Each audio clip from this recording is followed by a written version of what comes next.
Salmo de número 3, Salmo de Davi, quando fugiu de diante da face de Absalão,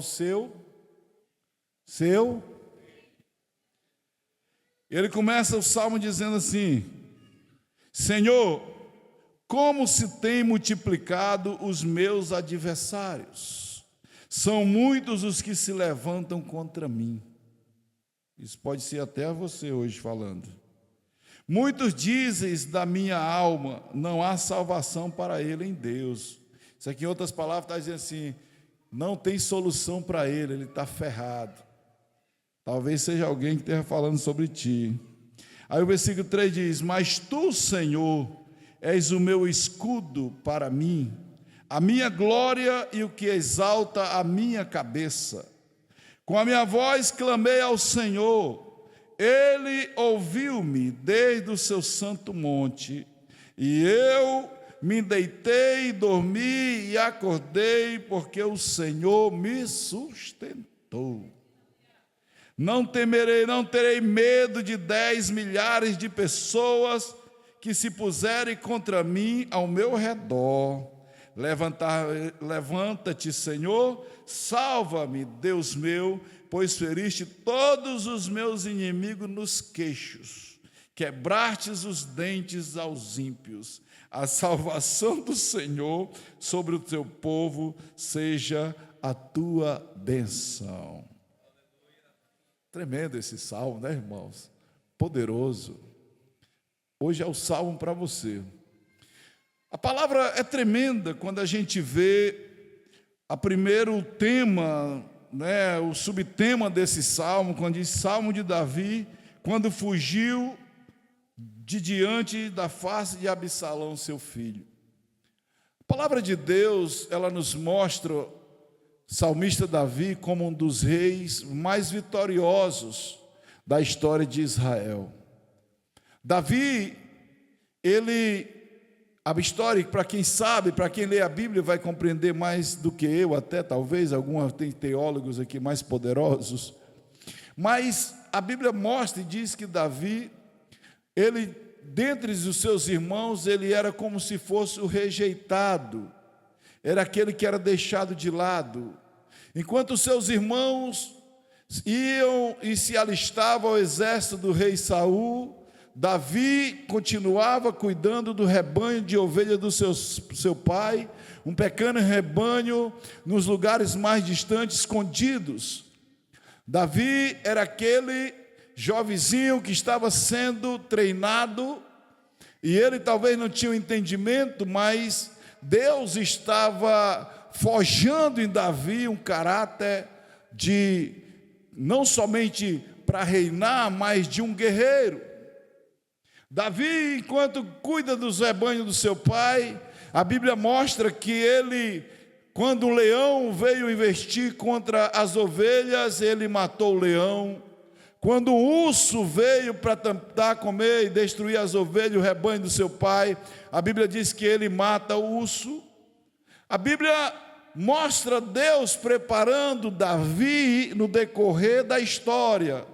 E eu quero abrir aqui um parênteses e dizer para você, quando os leões se levantarem contra você, ou quando os ursos se levantarem contra você, não fique reclamando ou questionando com Deus, saiba que é Deus te preparando para você não só matar ursos e leões, mas derrubar gigantes. Às vezes, os desafios da vida chegam e pega alguns de nós de surpresa e a gente quer fazer disso uma pauta para nós nos sentirmos inferiores ou insignificantes diante da grandeza do problema. Mas Deus hoje à noite quer falar para você que Ele está apenas te preparando, te forjando, porque certamente coisas maiores da parte de Deus virão sobre a tua vida para te abençoar. Davi supera, cresce.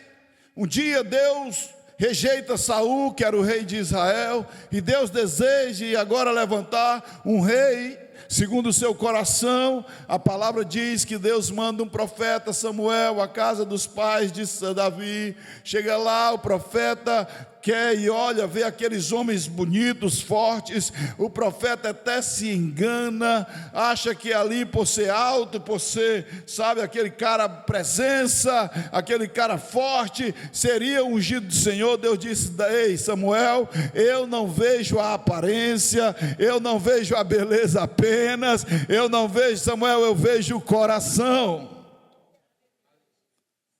A gente tem a mania de querer olhar, né, dessa maneira. A gente quer olhar as bonitas, né? As bonitonas. O cara às vezes casa só porque a mulher é bonitona, popozuda, esticada. Nós estamos entrando numa geração que as mulheres estão sendo tudo montada. Daqui um dia nós vamos ter uma geração de mulheres tudo assim. Minha família não precisa disso, somos tudo beiçudinhos. Toda a minha família. Ninguém precisa de nada. Que um dia nós vamos estar falando. Aí vai chegar aquilo que diz, né? 2 bicudos não se beija. O que eu estou dizendo?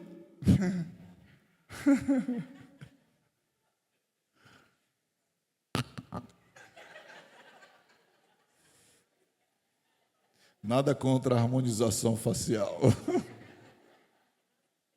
que eu estou dizendo é que nós nos prendemos às vezes à beleza exterior. E é interessante você cuidar do seu corpo, é interessante você cuidar da sua feição.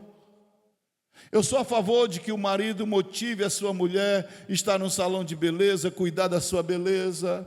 Eu sou a favor do marido liberar o cartão de crédito para a esposa, chegar no shopping, comprar a roupa que ela achar que é legal para ela, ir no salão de beleza, ir na manicure, no pedicure. Eu sou de acordo que a mulher possa cuidar da sua beleza física. Eu sou de acordo que o homem cuide da sua beleza física. Eu sou de acordo que o cara vá na academia e que puxe ferro, que fique fortão, se quiser, se não quiser, seja magrinho, mas que cuide do corpo. Eu só não sou de acordo do jeito que eu estou.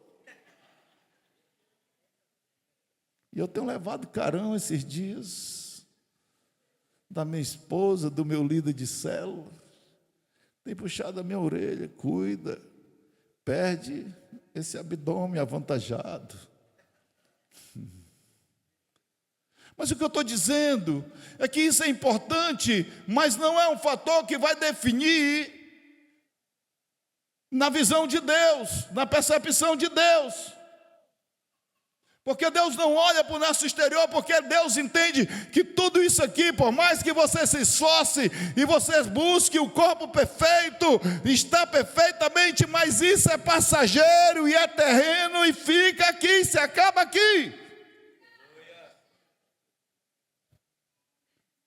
Eu já fui malhadão, já fui marombeiro.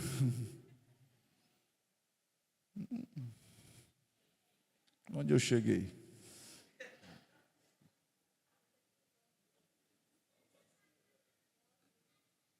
O que eu estou dizendo é que quando a Bíblia olha para nós, Ele quer ver mais valores espirituais do que valores terrenos. Quando Deus olha para o que Ele tem para fazer para você e por você, Ele olha mais para os valores espirituais do que para os valores terrenos. Porque os valores terrenos ficam, passam, nós desfrutamos até certo tempo. Eu digo para vocês, querido, a mulher que um dia, lá quando você era jovem, que você olhou para ela, aquela mulher bonita, da cintura fina, quando você olha hoje, depois de 30, 40 anos, ela não tem mais aquela cintura fina, porque as coisas vão passando, o tempo vai passando.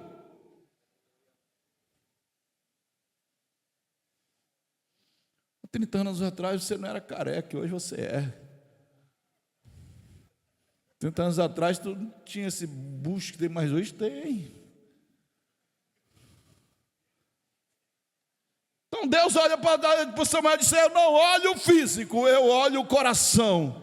E Deus então levanta Davi como rei de Israel, um rei segundo o coração de Deus, um homem que lutou as batalhas, matou Golias, um homem que venceu os exércitos, um homem poderoso, um homem que marcou o seu tempo como o maior dos reis de Israel, mas que falhou como pai. Quando a gente começa a ler esse texto e diz: Salmo de Davi, quando fugiu diante da face de Absalão, seu filho. Quando Davi, como rei, preocupado nas demandas do castelo, do palácio, preocupado em resolver problemas dos outros, preocupado em manter o seu exército funcionando, preocupado em manter o reino sendo suprido, preocupado em manter a dinâmica do seu palácio funcionando, preocupado em manter toda a estrutura de Israel dando certo, preocupado em manter o reino rico, ele começou a deixar algumas brechas dentro da sua família. Primeira coisa que acontece, um dos seus filhos chamado Amnon deseja a sua própria irmã Tamar, e a Bíblia mostra, e não faz questão de esconder, porque a Bíblia nunca vai mostrar o pecado de ninguém, nunca vai esconder o pecado de ninguém, ainda que seja uma figura importante.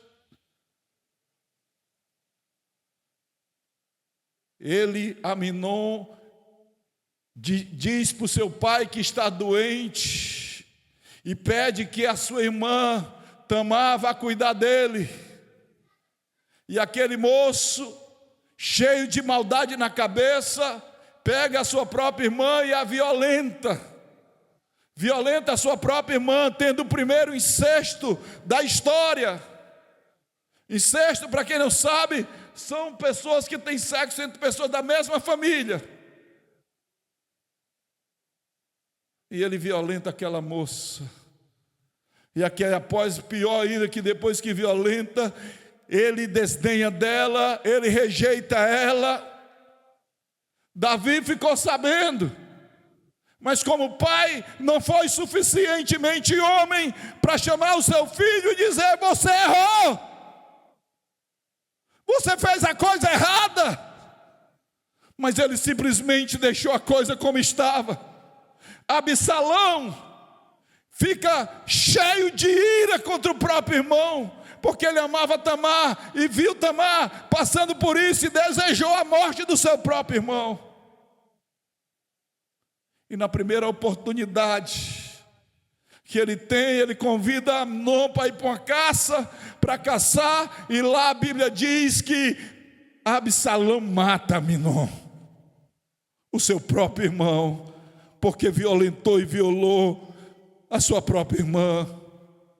Isso está acontecendo dentro do palácio do homem que era um rei segundo o coração de Deus, que foi um dos maiores reis de Israel,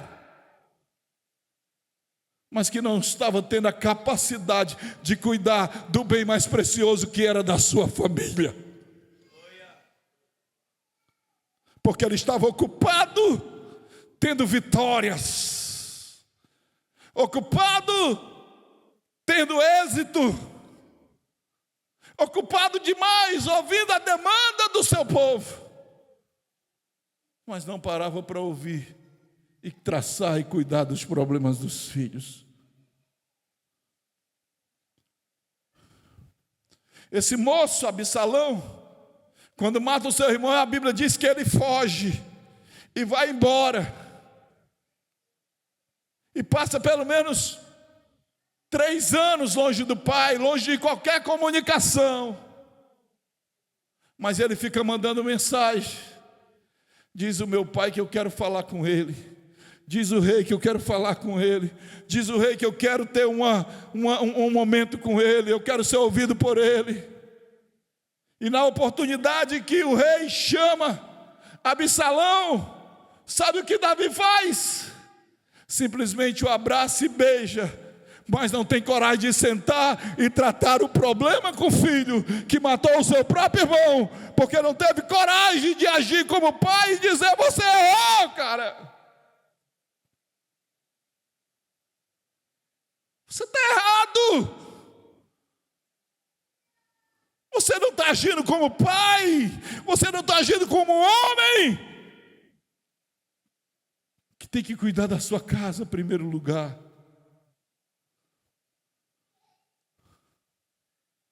Beijou. E sabe o que Absalão queria ouvir? Filho, você errou. Mas vem cá, o teu pai continua te amando. Faça mais isso. Absalão queria ouvir um conselho de pai. Queria ouvir uma palavra, ainda que fosse dura, mas que viesse mexer com a estrutura dele e dizer: meu pai me ama, porque ele está me corrigindo, ele está me confrontando, porque a Bíblia diz que Deus, ele nos ama, e a ponto de nos amar, ele também nos corrige, e ele nos corrige porque nos ama. Absalão sai da presença do rei, e sabe o que ele vai fazer?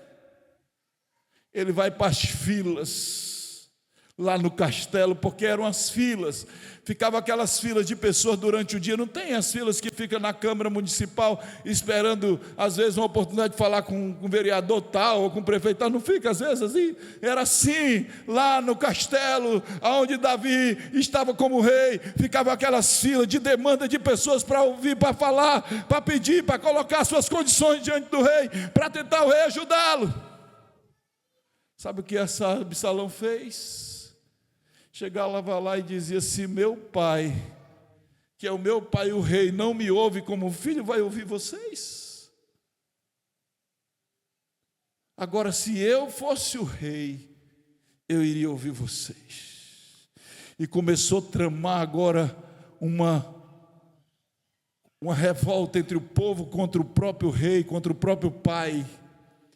E aqui nesse texto do Salmo capítulo 3, é o momento em que ele vem com seu exército e agora vem tomar o palácio do seu pai. E a Bíblia diz que ele entra e Davi foge pelos túneis do castelo, e Absalão entra no palácio do pai, e sabe o que ele faz? Ele violenta, ele faz sexo com todas as princesas do rei Davi, com as mulheres do seu pai, e prende no castelo, e prende para que todo mundo visse.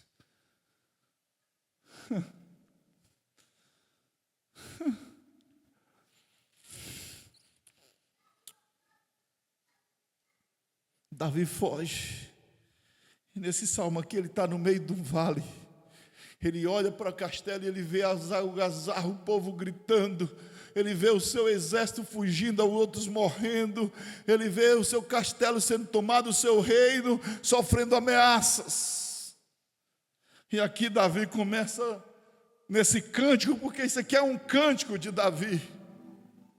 Davi está fazendo uma música, um louvor aqui acerca do que está acontecendo.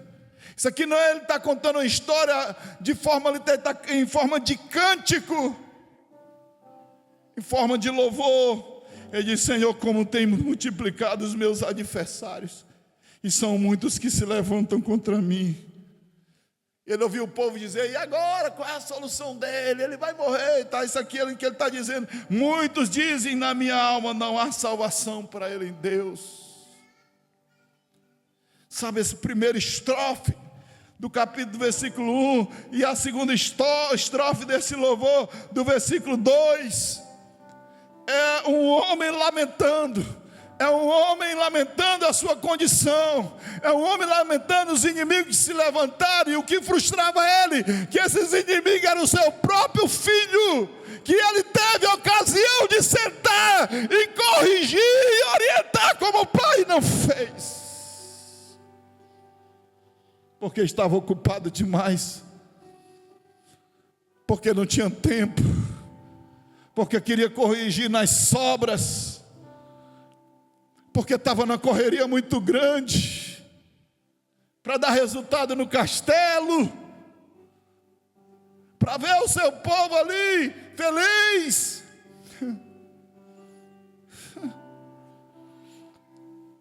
Colocou a família em risco, colocou sua família em risco. Um homem segundo o coração de Deus, o rei mais poderoso de Israel, foi poderoso na batalha, mas falhou como pai.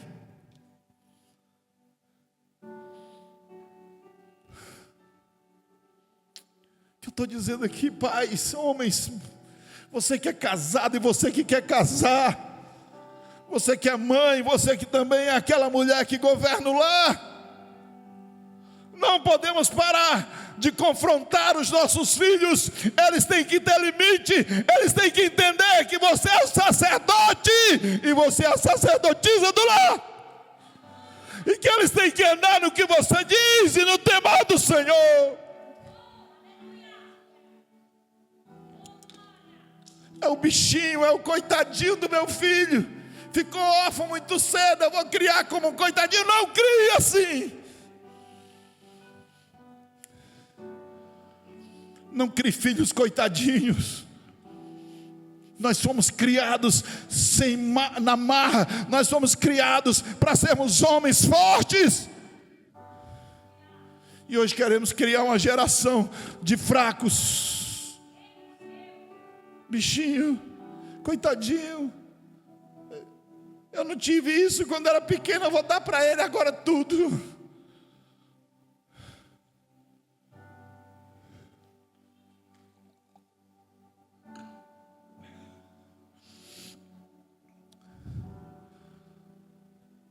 Me empresta meu óculos aqui, por favor. Desculpa, caiu. Desculpa, eu estou sentindo a presença de Deus aqui, porque eu sei que Deus está falando conosco hoje aqui. Deus está falando comigo, com você aqui nesse lugar.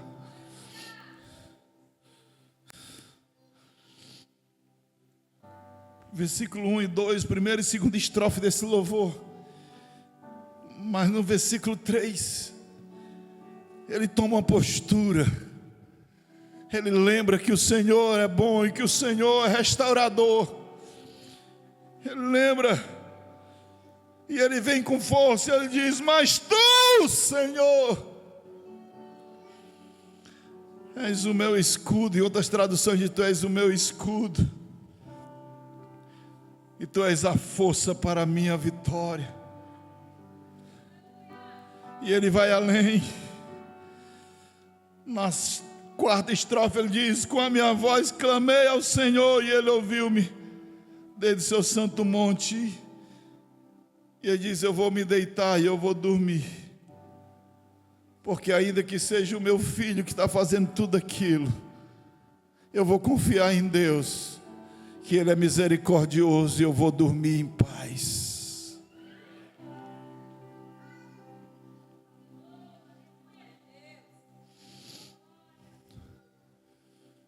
A palavra hoje é: como você tem encarado como pai? Como você tem sido pai?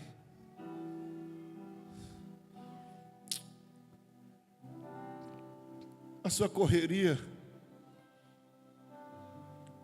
vai te ajudar em muita coisa, mas às vezes o que o teu filho quer não é ganhar um drone para ficar brincando. Às vezes o que ele quer é um simples momento de sentar contigo e poder brincar, e poder de ser criança, e poder falar coisas com você, e você falar coisas para ele, e falar coisas que ele precisa ouvir. E não é só cobrar, não é só exigir, gritar. Vai dizer: vem cá, filho, você não vai precisar andar com a galera. Você não vai precisar andar com a galera aí fora, não, filho. Você não vai precisar andar com essa moçada aí se drogando, não, porque você tem um pai que cuida e que te ama, e que te dá suporte, que dá proteção. E a mãe olhar para a filha e dizer: filha, você não precisa se entregar ao primeiro amor, ao primeiro romance da vida. ao primeiro namorado, se entregar e engravidar precocemente, viver um desastre, mudar a rota da tua vida. Porque, filha, tu tem uma mãe que te ama e que ora e está aqui cuidando e quer te ouvir, quer andar contigo, e temos intimidade para poder viver isso.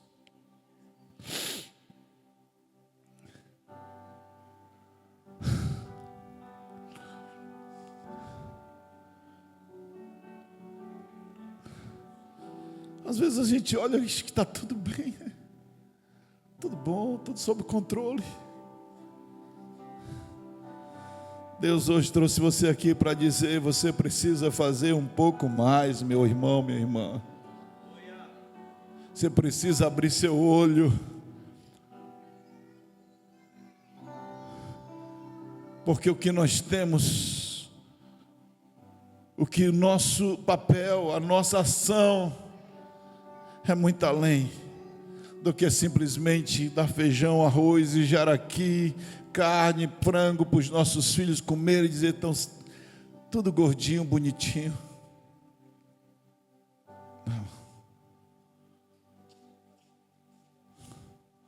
Não seja como Davi,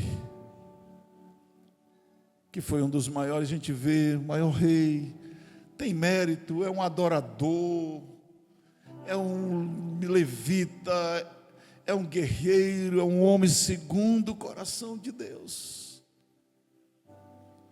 mas falhou como pai, falhou como pai,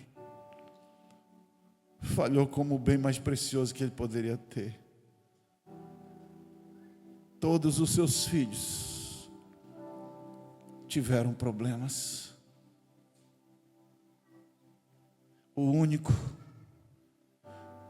que se levantou e que mudou a história foi após Davi pecar, Davi se arrepender, e depois nasce um garoto chamado Salomão. E esse homem, menino, cresce, e agora Davi tem uma percepção diferente para esse menino. Ele vai criá-lo com mais cuidado. E esse menino cresce, e o nome recebe um nome. Salomão, pai da paz.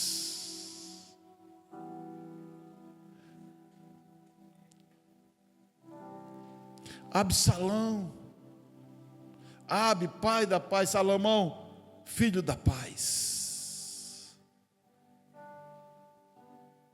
Davi tinha boas intenções. Ele bota os nomes dos filhos tudo. Absalão, pai da paz. Vem de Aba, pai. Absalão, pai da paz. Aí pega o Salomão, filho da paz. Mas não é só colocar nomes bíblicos e vai garantir o sucesso, porque os presídios estão lotados de Samuel, de Ezequiel, de Pedro, de João. Os presídios estão lotados, de Ezequiel, de profetas, de nome de profetas, filho de crentes.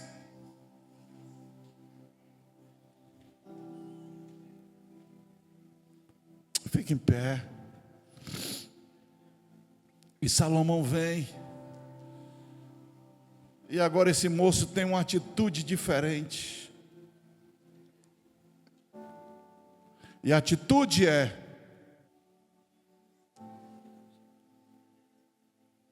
ele se levanta, e quando ele recebe o trono do seu pai, ele vai à presença do Senhor e diz: eu não quero riquezas, eu não quero nada a não ser sabedoria para governar, Senhor. Talvez o que nos falte muitas vezes é sabedoria, para nós discernirmos, de olhar para dentro de nós e vermos e encarar com sinceridade o problema. Está com problema com tua esposa, chama ela. Resolve o problema, cara a cara, olhando no olho. Está com problema com teus filhos, senta com ele. Olha no olho. Está com problema com teu esposo, mulher? Não se esquiva dele não, trata o problema. Senta e trata. Para que o inimigo não tenha poder de alterar o curso do teu relacionamento, de entrar na tua família e bagunçar o teu casamento, bagunçar os teus filhos. Trata o problema. A Bíblia diz que o sol não deve se pôr sobre as nossas iras. A Bíblia está dizendo, tem que resolver no mesmo dia. Dormir na sala e outro no quarto não é de Deus. Dormir separado por causa de briga não é de Deus. Não é atitude de homens e mulheres de Deus. Atitude de servo de Deus. Teve um problema, senta e resolve. Senta e resolve. E vão dormir juntos de conchinha. E se for casados, desfrute de uma boa noite de amor. Não vão brigar para quando fazer as pazes fazer amor, não, aí fica um vício. Faça amor sem antes da guerra. Viva isso.